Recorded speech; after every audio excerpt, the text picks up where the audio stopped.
Gary had a very good match play considering. People have sort of given him strangely a sort of, it's because of the result in the final that they've sort of underestimated what he did, considering the fact that he's been out for such a long time and he's not been competitive for long enough. Are you happy with the way that went for him? I was delighted, you know, because Gary's one of these players that doesn't need an awful lot. 2 or 3 days of that, because you could see as the week went on, he was getting better and better. Mm-hmm. The idea of when they lost, I think Dimitri played even slower than normal. You get fed up. He just likes to get up. He's better playing somebody like a Ricky Evans or somebody that plays at 1,000 miles an hour. Mm-hmm. But the other one, when it slows up, becomes a bit monotonous. Rather than playing darts, you're playing tactics. So, but he should be able to cope with it. But overall, if you would have asked any as the week before, how will you feel if you get to the final? We'd have been jumping through hoops.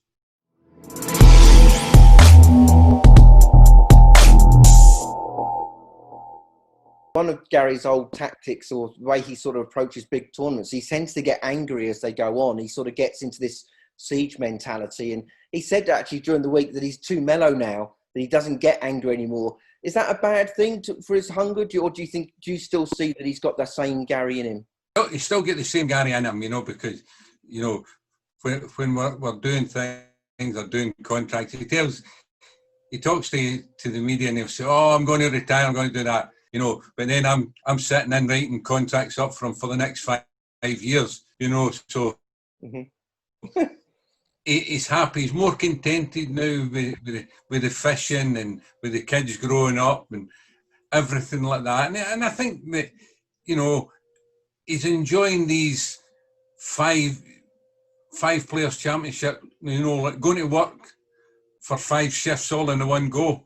Because he enjoyed that the last time. He's looking forward to the next one. Now I hear it's just Gary, and he is.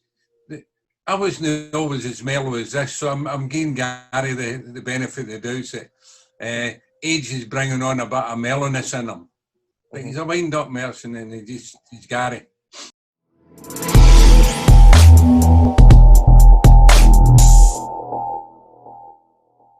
That's good news, because obviously, when Gary's had different problems and different injury problems, he has sort of provoked this conversation about retirement, because he says, oh, I've had enough of this and he's had enough of that, and he plays the kidder and he does all that, and sort of the media, as being part of that, respond to that and say, well, 2 years ago you said this was going to be your last Worlds or whatever. But the great news is you're saying that that's not his mentality, is that he's not even thinking of that really. He's just he's kidding us on. He's too young and get too much to offer.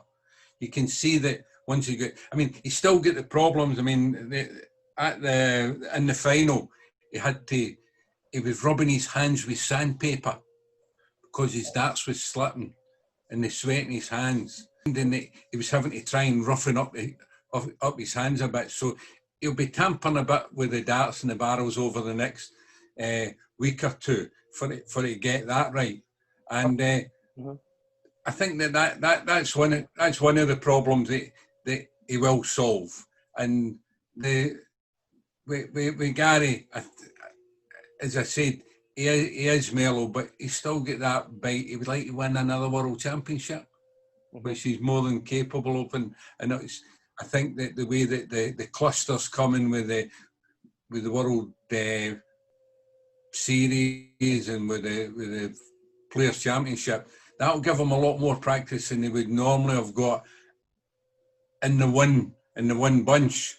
Absolutely. So I don't, you know, if you're looking for a good each way bet, I would back Gary Anderson. He'll be there or thereabouts when it comes to wherever to the World Championships.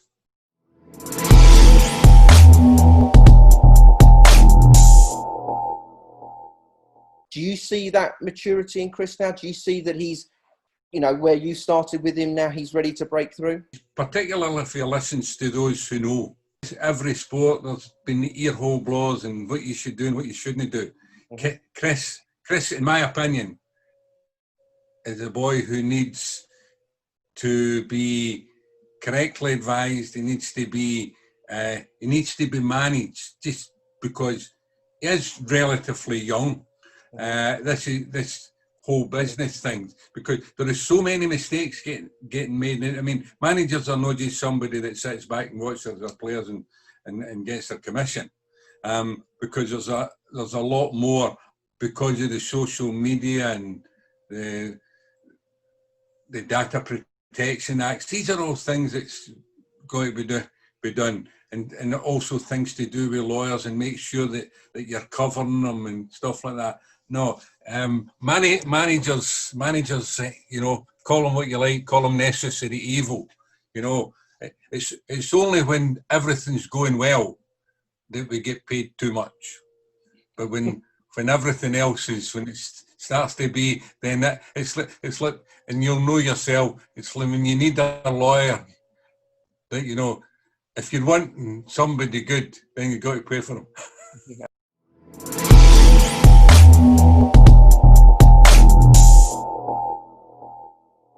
You've had this remarkable career of having world champions in two different disciplines of sport, both indoor sports, which is pretty unique as far as I'm aware.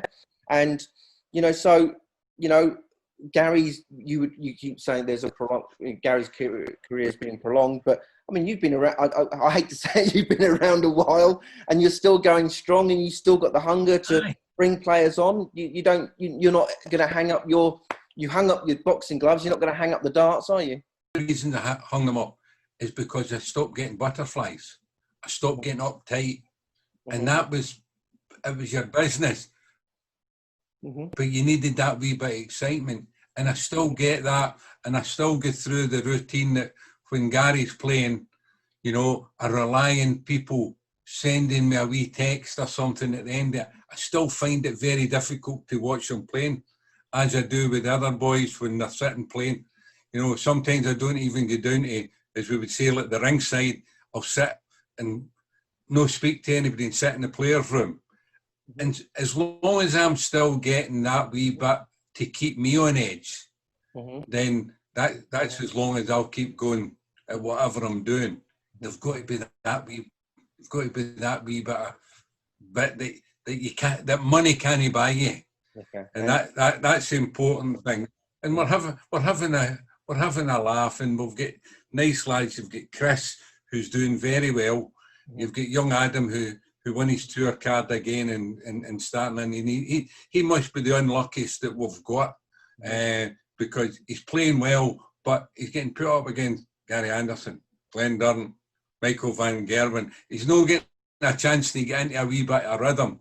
Big Mark McGuinness, he's probably, for being the number one in the world in the BDO, he's probably found it difficult to make the transition. But again, he's lost about 5 stone in weight, so we're having to kind of be a wee bit patient. But he's still doing okay, just outside the top 64. So I'm happy with him.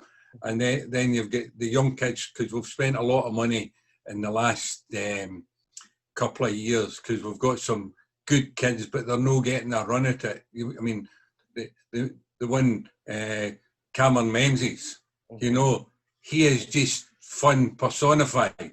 He just, you know, in the nicest possible ways, wired to the moon, you know, and you see him, but he gets so uptight about things.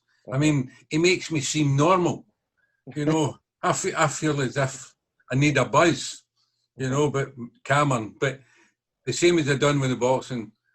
If I didn't like you, I don't want to manage you. And I'm with the kids that I've got now, I'm happy with everyone, and unfortunately we can afford to keep them all fun and happy.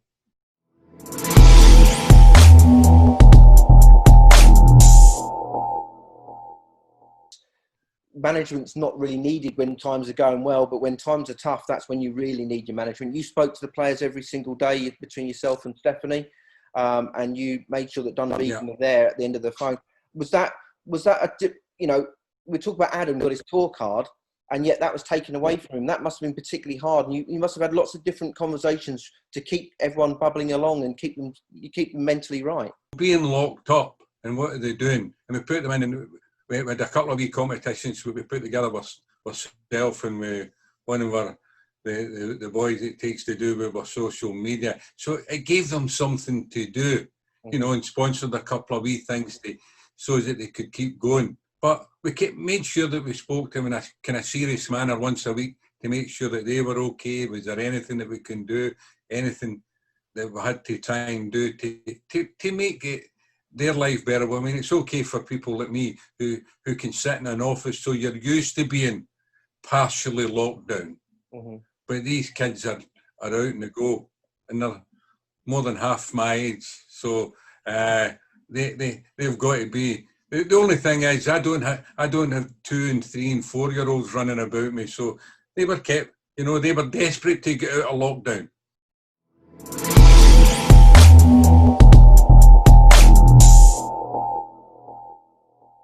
Where do you see Dunvegan in 5 years' time? I mean, we've got sort of, will you continue to bring on youthful players? Would you sign another big player maybe at some stage? Or are you happy bringing on the younger players? That seems to be more of your forte during your career of boxing as well.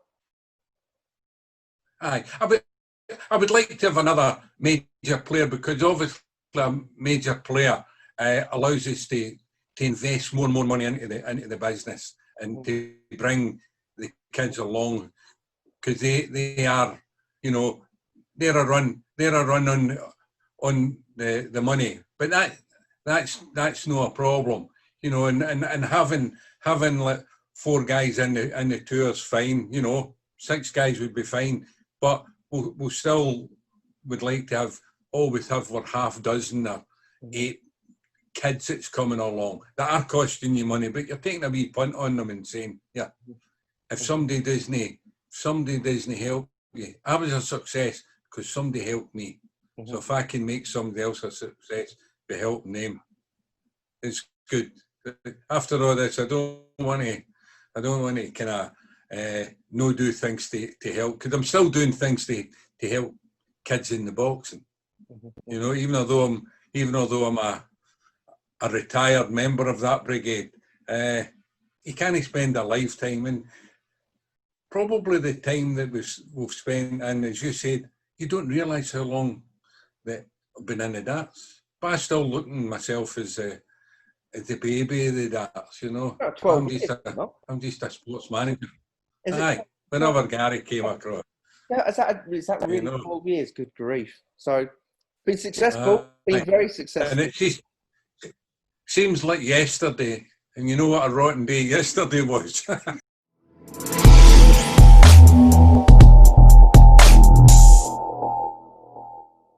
Started at the Highland Centre in Edinburgh. I seem to remember that that day. That was his first. He attended that with you in 2008. That's the first. That was the Premier League night.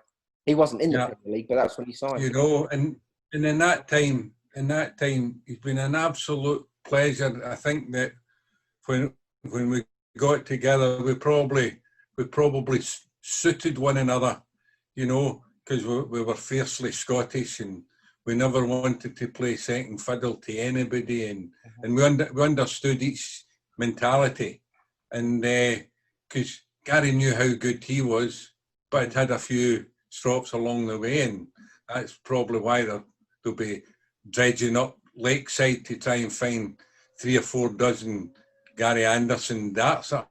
That's probably still there.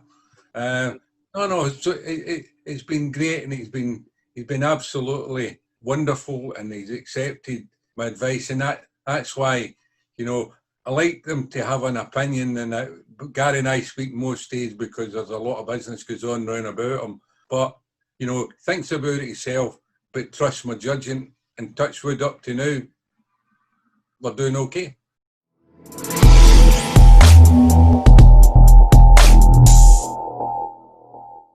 There's an awful lot to be said about that relationship, because would you sort of cajole Gary into making sure that he sort of stays hungry enough and sort of stays and stays in the game, because obviously you know him better than anyone else, and he listens to you. He doesn't listen to pretty much anyone else, and that's a huge compliment. I mean, but you know, so that relationship's quite a healthy one, because it's not sort of based on anything else apart from as a friendship almost, rather than a business relationship, Aye. but trust.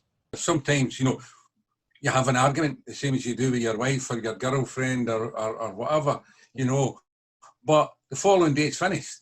And I can't say that we've really crossed swords, and he knows, and we've managed to deliver what he would like to deliver. And sometimes my aspirations are bigger than his, but we've always managed to get to my aspirations, you know. And no, it's been a wonderful time, and a part of my life where I thought, you know, something, I'm going to just roll off into the sunset. But I've still got that wee bit of butterflies in my stomach, and as long as that's there, Tommy Gilmour and Dunvegan will still be there, you know.